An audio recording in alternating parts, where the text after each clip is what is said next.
Olá, pessoal.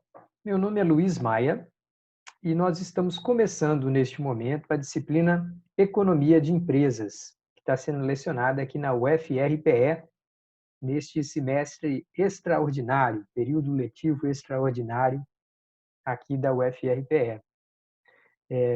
Como eu disse mais uma vez, eu sou Luiz Maia, mas eu tenho aqui ao meu lado o professor Luiz Kerli. Nós dois vamos conduzir as discussões em torno dessa disciplina. Vamos preparar materiais para todos e vamos tentar promover, junto com os estudantes, uma série de reflexões, discussões sobre o papel das empresas neste tumultuado início de século XXI. Tá, então serão 10 semanas que torcemos para que sejam de muito crescimento profissional, de muitas reflexões e debates interessantes.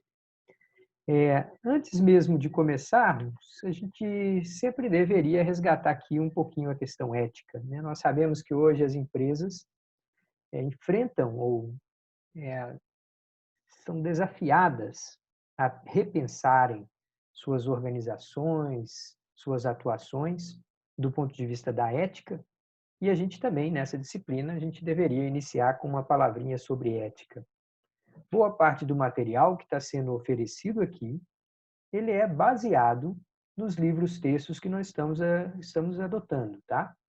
Então, embora eu vá explicar bem mais adiante como que isso tudo vai funcionar, por favor, entendam que uma grande parcela do que vocês vão ver neste vídeo e talvez em outras fichas de aula, elas são, na verdade, extratos, né? Pequenos trechos, são combinados de várias fontes. Na medida do possível, nós vamos sempre tentar dar crédito aos autores originais, mas a gente faz esse alerta, tá? Esse material não pode ser reproduzido ou, de alguma forma, apropriado. Isso aqui é uma aula e, portanto, nós estamos fazendo uso para fins didáticos de todo esse material, tá? Então, antes mesmo de a gente começar a discutir os principais temas dessa primeira semana, eu preciso falar um pouquinho da dinâmica da nossa disciplina e da temática que ela vai tratar, né? Então, nosso grande foco nessas 10 semanas vai ser entender as empresas como soluções. De que maneira que essas organizações, né, que estão presentes em todo lugar do mundo, com maior grau de formalidade ou menor, mais aderente às regras de uma determinada sociedade ou não, mas as empresas são um fenômeno da nossa realidade contemporânea e esse fenômeno ele significa muitas coisas. Ele tem o aspecto da eficiência, de apresentar soluções para a sociedade, usando poucos recursos, ou usando de maneira racional, ou tentando usar de maneira racional os recursos. Nós vamos falar sobre isso. Ela pode ser vista também como uma solução de problemas de informação, de quem faz a gestão de uma empresa, quem, na verdade, é o dono de uma empresa, quem representa os interesses do dono, quem representa os interesses da sociedade dentro de uma empresa. Então, nós vamos tentar também entender um pouquinho por esse ângulo. Nós vamos falar sobre custos de transação, de que maneira que eles estão envolvidos numa organização, como que a empresa busca solucionar, perdão, passei aqui, propor ou constituir soluções para problemas de custos de transação. Então, a ideia ao longo dessa disciplina é compreender as múltiplas formas com as quais as empresas oferecem soluções. Soluções para um mercado, soluções para uma região, para uma cidade, soluções para uma sociedade como um todo. Então, nós vamos ver diferentes formas como essas soluções chegam a partir das empresas, tá? Essa é a grande temática que a gente vai discutir nessas 10 semanas.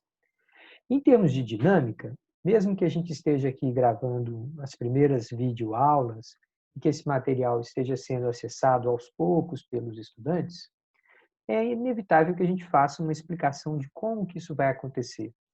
Então, nós temos aí 10 semanas, a gente imagina que para cada semana o grau de dedicação, de compromisso dos estudantes vai ser em torno de 6 horas por semana.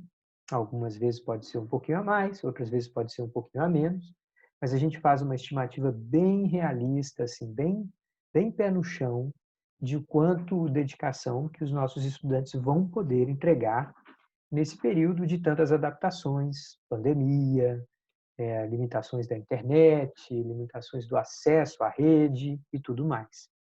Seja como for, ao longo de uma semana, essas 6 horas vão ser mais ou menos distribuídas em 3 partes. A gente vai ter momentos de videoaulas, como essa, em que vocês vão ser expostos a materiais, discussões, temáticas. A gente vai ter momentos que também são assíncronos, ou seja, sem o encontro simultâneo de professores e estudantes, mas que vão envolver algumas atividades. Então, vocês vão, por exemplo, responder e submeter online certos questionários.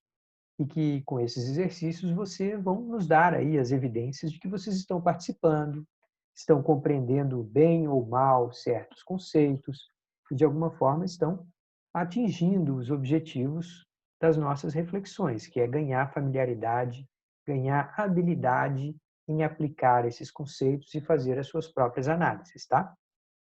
Tá. E o terceiro momento é o momento do encontro.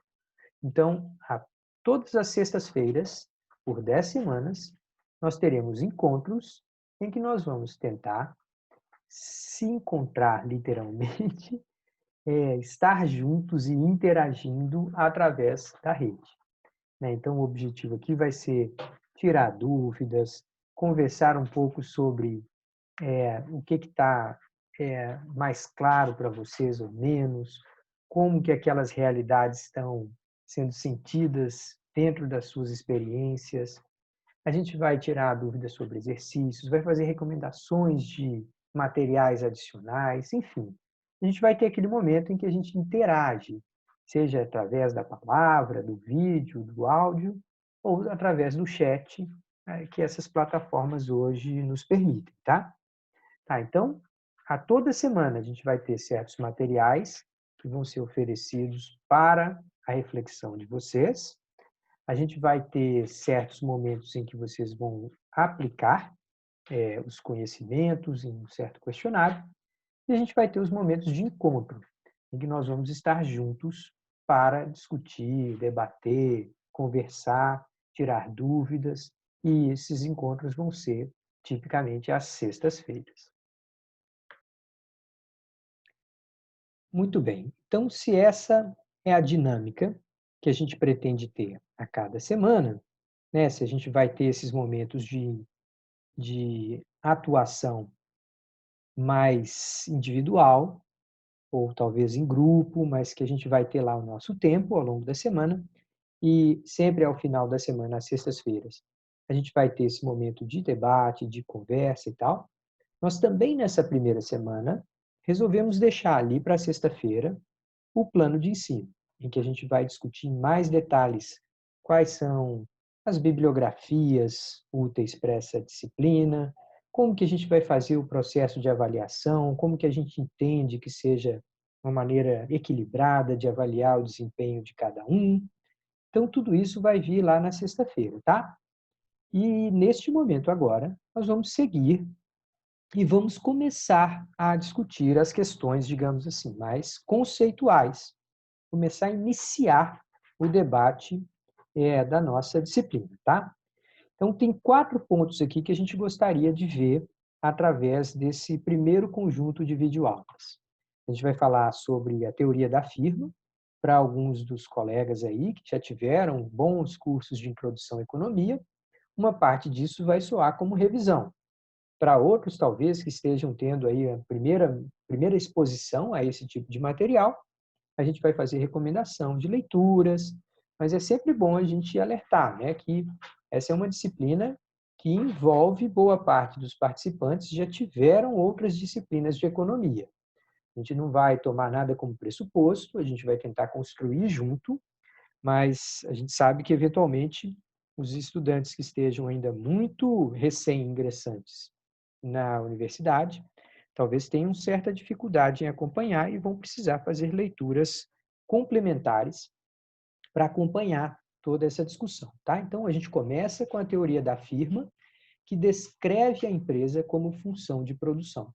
Então, nós vamos explicar o que é isso, o que é uma função de produção, em que medida que isso representa uma atuação da empresa, entregando o resultado para a sociedade, tá?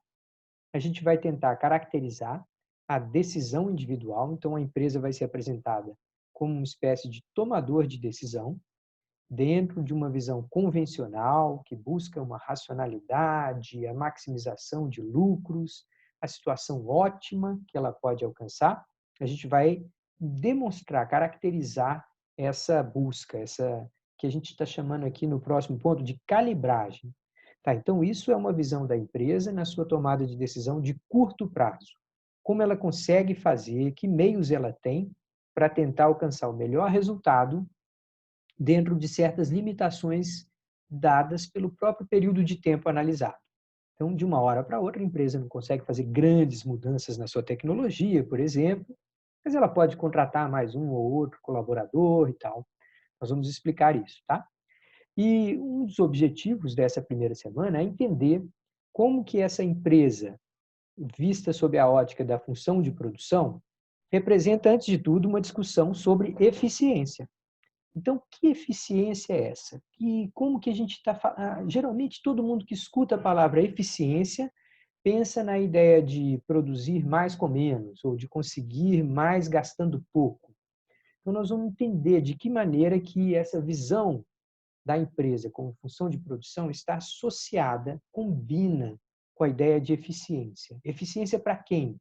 É para o sócio, é para a maneira de organizar o trabalho, é para a sociedade como um todo, que consegue ter soluções bastante sofisticadas a custos relativamente baixos. Então, nós vamos falar um pouquinho sobre que eficiência é essa, tá?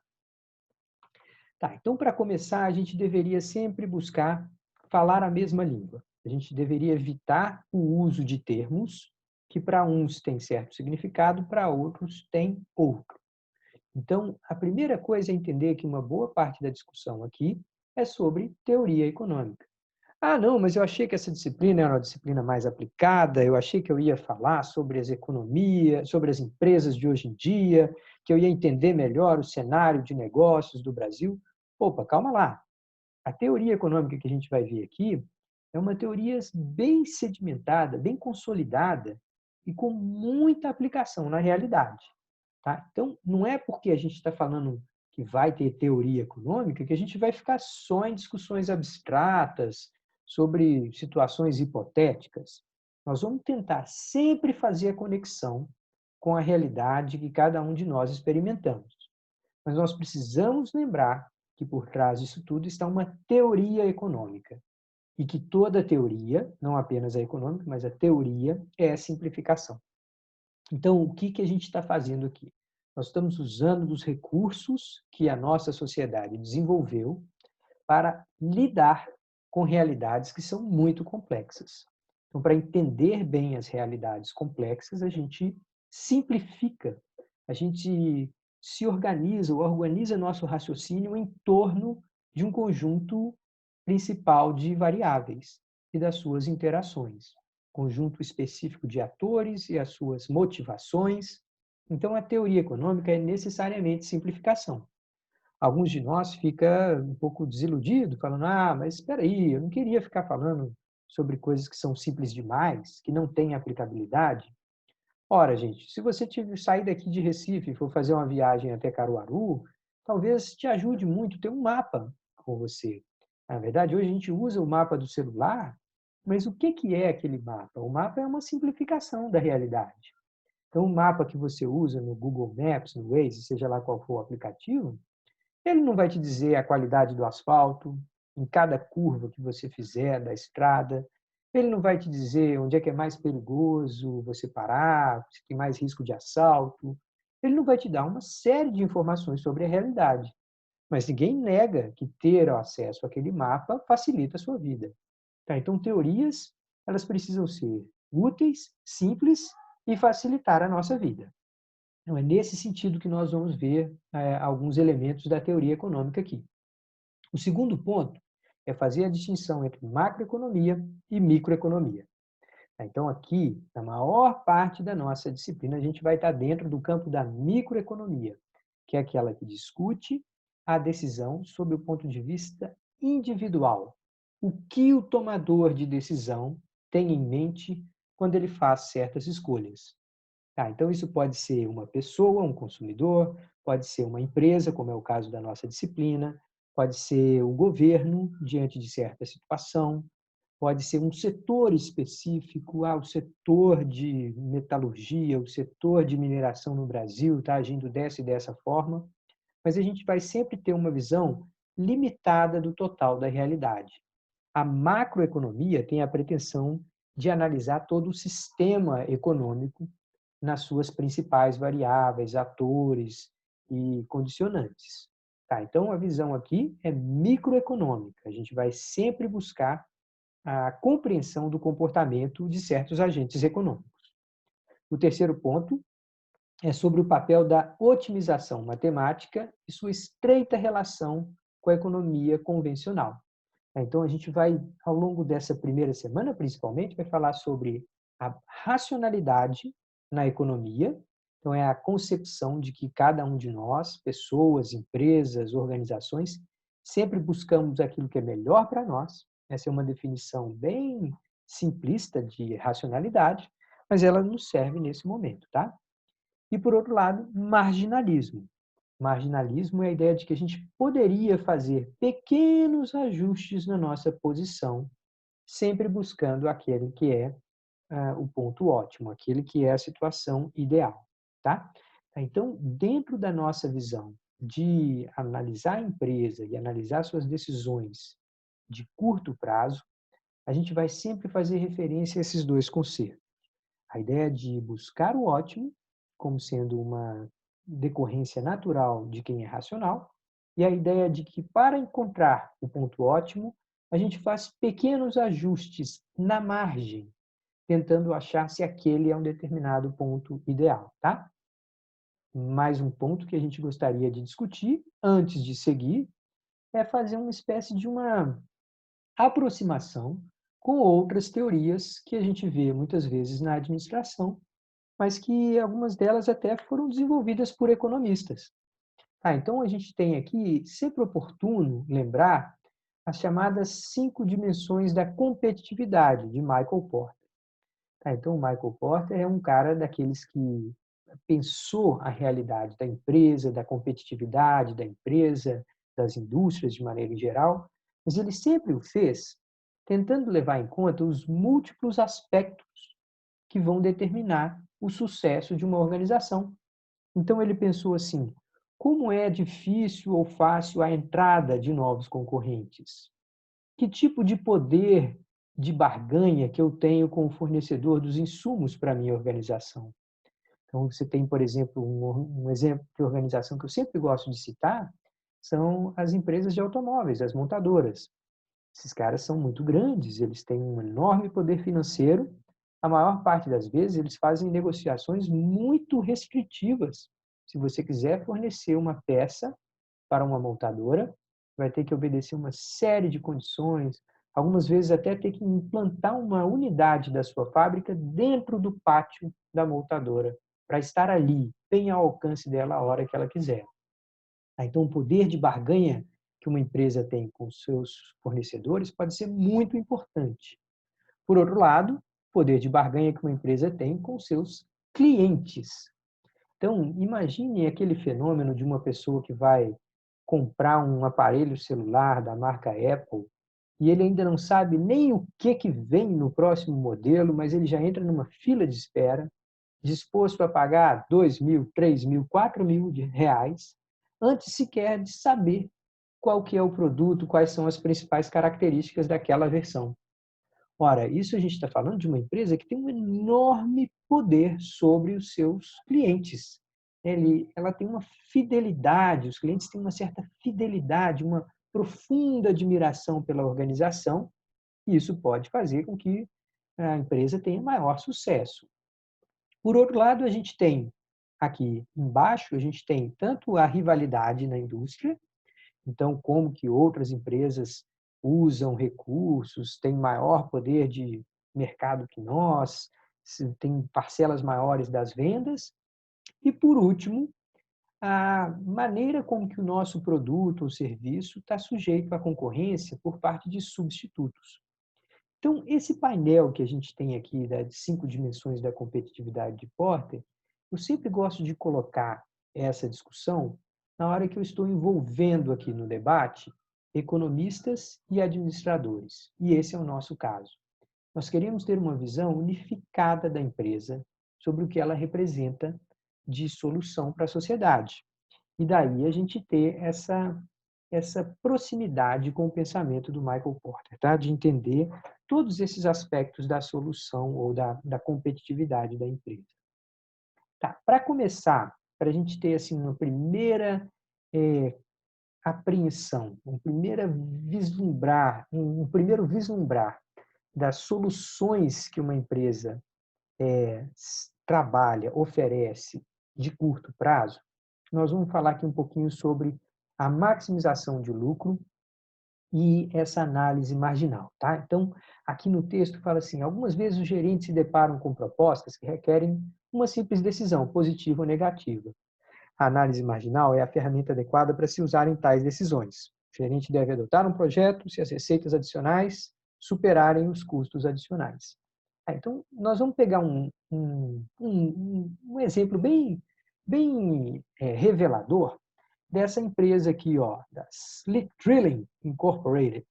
Tá? Então, é uma empresa hipotética, mas que ela se dedica à perfuração de campos de petróleo lá na região de Michigan, nos Estados Unidos. Tá?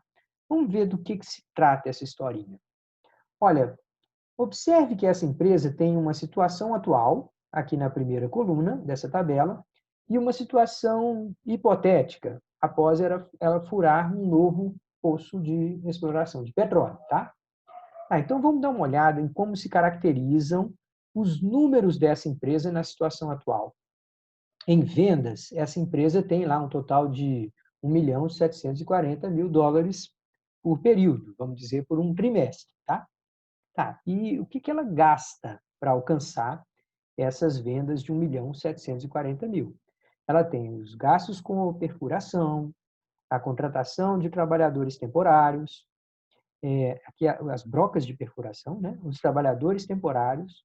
Então, isso dá um custo variável total de 1.250.000. Mas espera aí, que diabo é essa expressão aí, custo variável? Ora, gente, aqui, quando a gente está separando os custos da empresa, e a gente está classificando uma parte desses custos como sendo custos variáveis, a gente está falando daqueles dispêndios que a empresa precisa fazer e que ela vai fazer em maior ou menor intensidade, conforme ela queira produzir mais. Então, olha aqui, ó. Se ela quiser produzir mais, o número de trabalhadores temporários que ela vai ter que ter tende a ser maior. Então, se ela estava aqui, ó, na segunda condição, perfurando um novo poço de petróleo, ela vai ter que contratar um número maior. Ela vai ter que substituir, trocar de tempos em tempos as brocas de perfuração, mas como ela está usando mais intensivamente aqueles equipamentos, ela vai ter que trocar mais vezes. Então, os custos variáveis são aqueles que tendem a crescer na medida que você tenta ampliar o volume de produção. Em contrapartida, a gente tem também os custos fixos. Então, na segunda e na terceira categoria aqui, a gente tem gastos com depreciação. Ora, o que são gastos com depreciação? São os dispêndios que uma empresa tem que fazer para manutenção regular dos seus equipamentos. Então, com o passar do tempo, os equipamentos tendem a envelhecer, é preciso trocar uma peça, é preciso trocar uma correia, é preciso manter a máquina lubrificada. Nesse sentido, existem gastos que são inevitáveis. Independente de você estar usando muito ou pouco a máquina, você vai ter que fazer aqueles gastos, tá? Outros custos fixos, embora indiretos, tá? Os salários da sua supervisão, dos diretores, dos principais engenheiros, os gastos com suprimentos de escritório, independente de tudo, você vai ter que manter iluminado, aquecido, se for muito fria a região, ou condicionado, se for muito quente. Então, tem alguns gastos que você vai ter que fazer independente de estar produzindo mais ou menos. E eles estão aqui totalizando 270 mil. Quando a gente faz a soma de todos esses custos, 1.250.000, 120 e 270, nós vamos ter lá um total que quase chega ao 1.740.000 das vendas. De modo que o lucro dessa operação, na situação atual, é de $100.000 por trimestre, por exemplo, tá? Tá. Quando alguém oferece um projeto para ampliar o número de perfurações, o número de poços a partir dos quais essa empresa pretende perfurar e extrair petróleo, os custos vão aumentar. Mas quais custos que vão aumentar? Aqueles chamados custos variáveis. Os custos fixos diretos vão permanecer os mesmos, os gastos com supervisores, suprimento de escritório, o gasto para manutenção das máquinas, isso tudo está aqui mais ou menos fixo.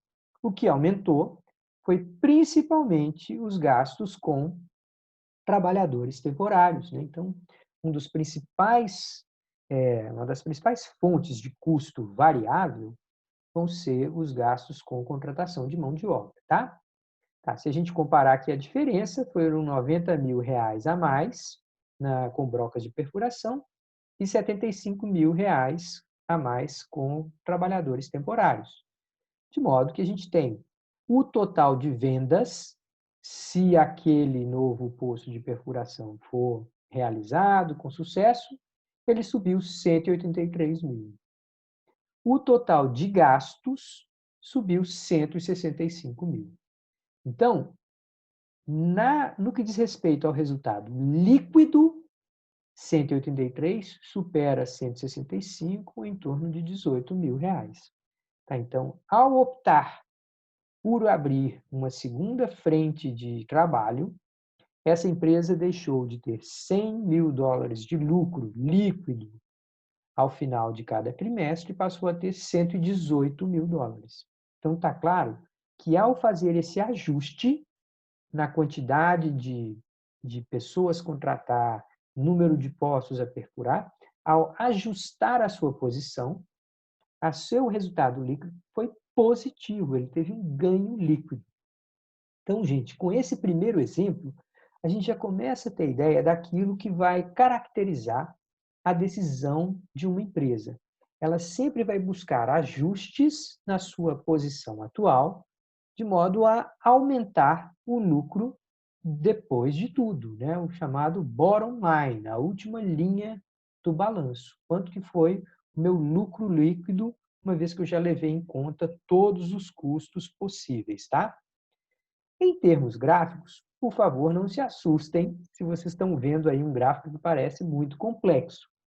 A gente vai analisar muitos gráficos ao longo dessas primeiras aulas, mas a ideia é que a gente busque a interpretação, a intuição, tá? Ninguém vai precisar calcular o cálculo, fazer o cálculo, digamos, na mão ou na calculadora para explorar todas essas curvas e desenhar essas curvas, não. Mas, de toda forma, vamos entender o que nós temos aqui. Essa primeira curva aqui, que é crescente, e depois ela passa a ser decrescente, está dizendo aqui BQ, essa aqui é a curva de benefícios totais. Tá? Então, os benefícios que a empresa tem em produzir em maior quantidades. E, supostamente, aqui nesse eixo, a gente está medindo em valores monetários. Tá? Então, na medida que ela produz e vende mais, ela tem ganhos que tendem a ser crescentes até um certo ponto. Por outro lado, os custos dessa empresa também são crescentes, eles começam crescendo de forma mais devagar, mais lenta, mas lá para frente eles ultrapassam em velocidade a evolução dos benefícios. Alguém pode olhar para esse gráfico e falar assim: ah, então até esse ponto aqui, essa empresa está tendo crescimento nos seus benefícios e está superando os custos. A partir daqui é que os benefícios começam os custos começam a superar os benefícios. Então a empresa deveria parar por aqui. Ora, mas espera lá. O ganho dessa empresa vai ser a diferença entre essas duas curvas. Então, ao escolher o ponto que ela deveria operar, quantas unidades produzir, se a escolha da empresa é essa aqui, ó, sobre quantas unidades produzir, ela deveria parar naquele ponto em que você tem a maior distância entre essas duas curvas. E aí a gente está vendo esse ponto aqui em que a inclinação, medida por MB aqui, que é Marginal Benefit, vai ser a mais ampla possível em relação à inclinação. Então, no gráfico lá de baixo, a gente vê aquele ponto mais alto da curva como sendo o ponto em que os benefícios líquidos são máximos. Tá? Então, a empresa vai estar maximizando o seu lucro ao operar nesse ponto aqui, no segundo diagrama, aquele ponto mais alto da curva ali. Por quê? Porque a empresa não está interessada em vender o máximo possível. Ela está interessada em escolher no ponto em que a diferença entre o resultado das suas vendas e os custos que foram necessários de serem realizados para alcançar aquelas vendas, essa diferença tem que ser a maior possível. Então, esses primeiros dois diagramas já nos dão assim, uma noção sobre qual que vai ser a temática que vai ser discutida até aqui, nessa primeira semana, principalmente, tá? Existe uma série de aspectos que precisam ser, digamos assim, harmonizados, né? Que a gente tem que combinar para a gente fazer sentido com essas visões gráficas da decisão da firma, tá? Então, embora eu já tenha mostrado para vocês um exemplo, a gente vai explorar um pouquinho mais essa intuição de como que se dá a escolha da firma ou da empresa no curto prazo, tá? O nome dessa teoria toda que a gente vai tratar aqui é a teoria da firma. Se baseia em certos pressupostos, tá? Maximização de lucro, sujeito a restrições, mas elas vão considerar dados uma série de aspectos. O primeiro, a tecnologia. Então, nós não vamos tratar, neste primeiro momento, de circunstâncias em que eu passo a adotar uma nova máquina, ou que eu passo a usar uma tecnologia digital, ou que eu mudo radicalmente a forma de preparar o meu produto ou de entregar uma solução para o cliente, tá? Nós vamos considerar, neste momento, o patamar tecnológico utilizado por uma determinada empresa como dado, como fixo, tá? Então, de maneira bem simples, é como se fosse a receita de bolo.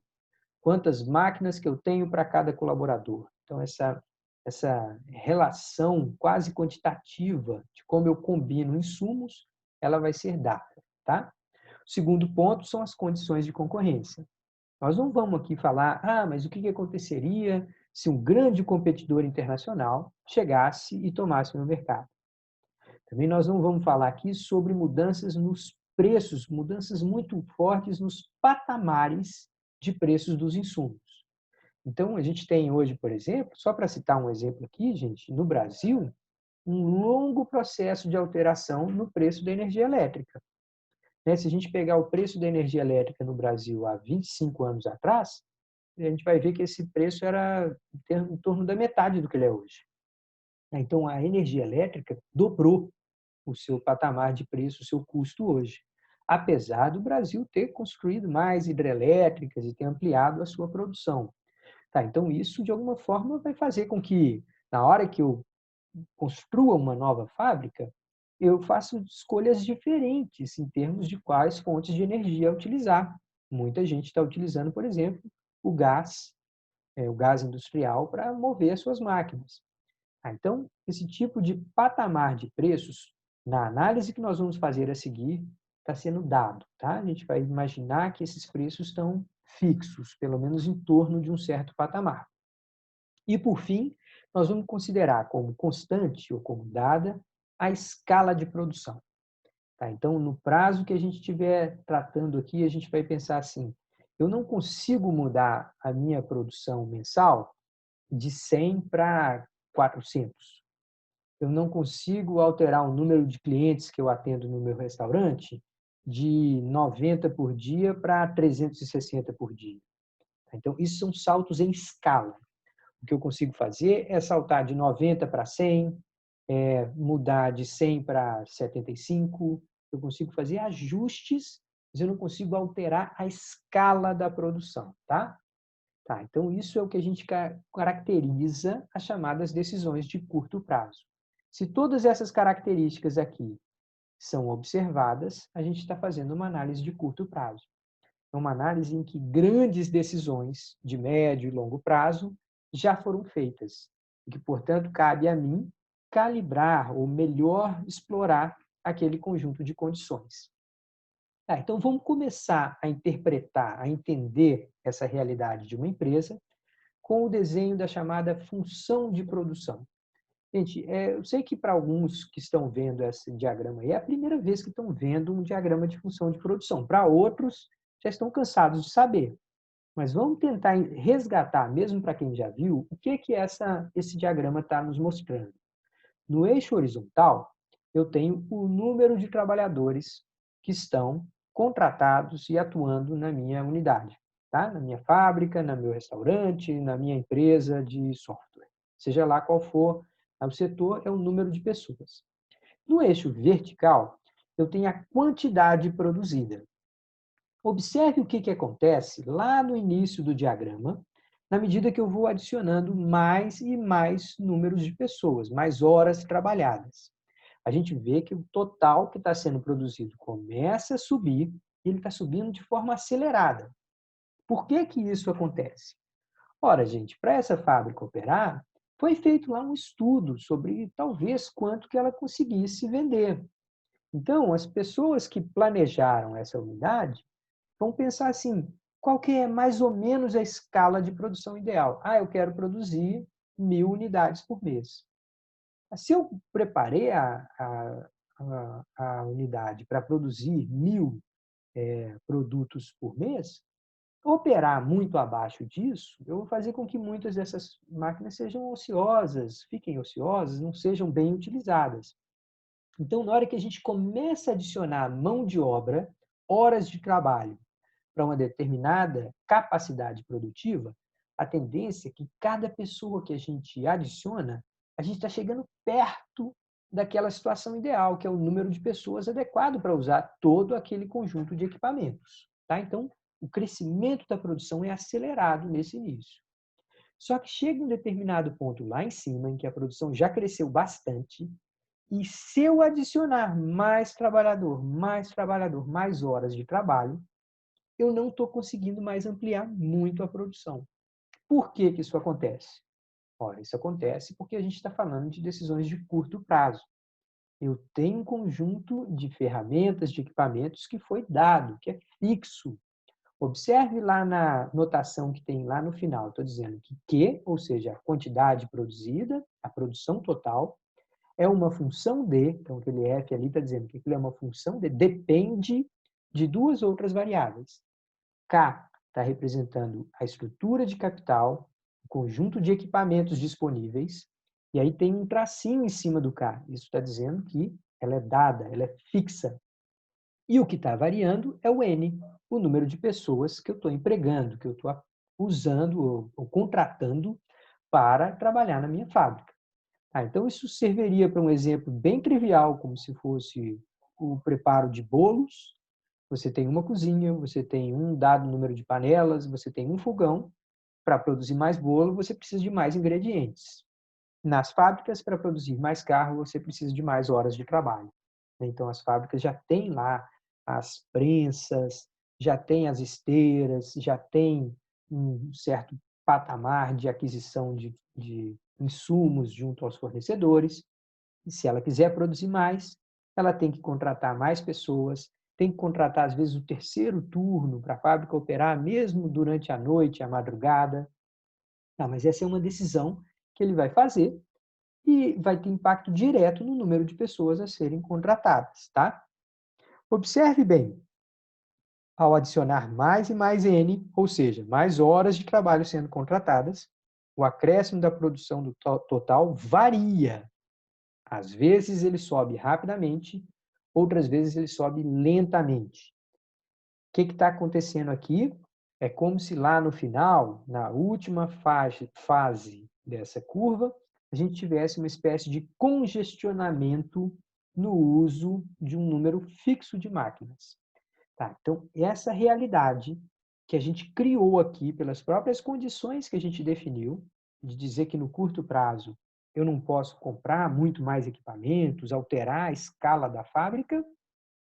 Então, a gente chama essa condição de curto prazo e a consequência da análise de curto prazo é essa lei que a gente está descrevendo aqui embaixo. Lei dos rendimentos físicos marginais decrescentes. Poxa, esse nome é muito grande, muito complexo, eu não estou nem entendendo o que é isso. É simples.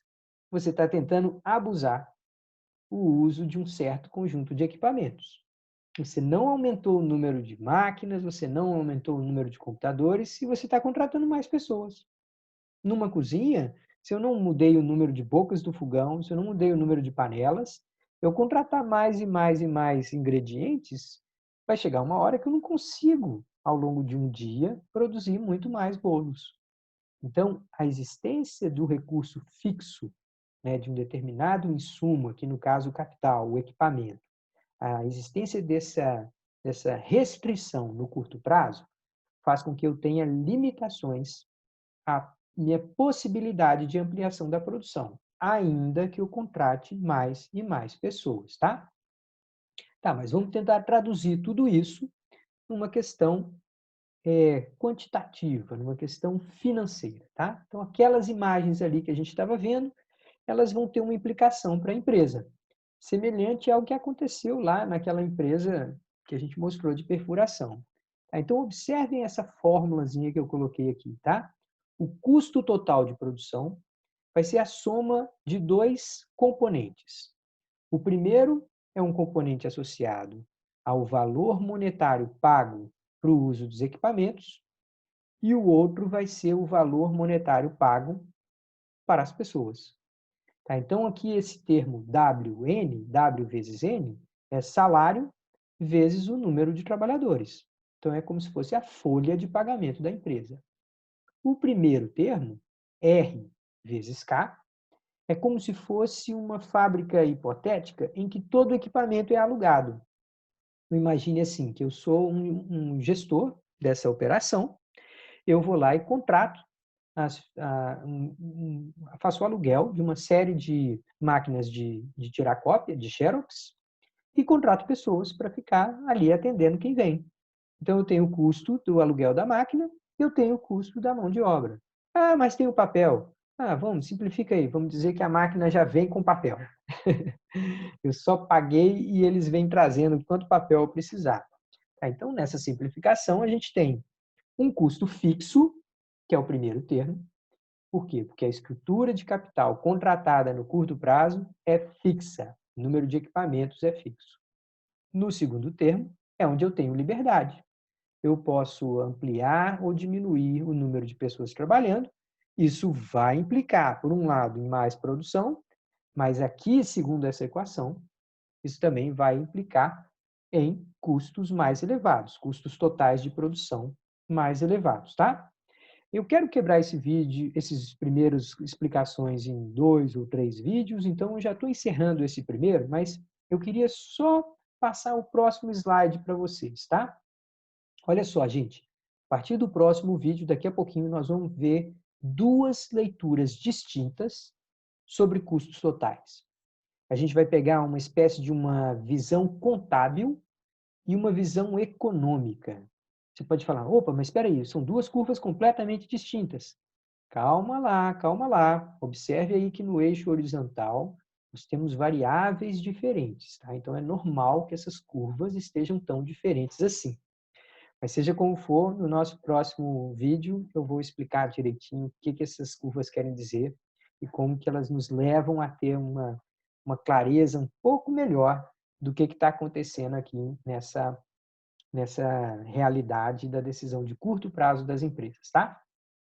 Eu fico por aqui, não deixe de seguir aí e assistir o próximo vídeo. Um abraço.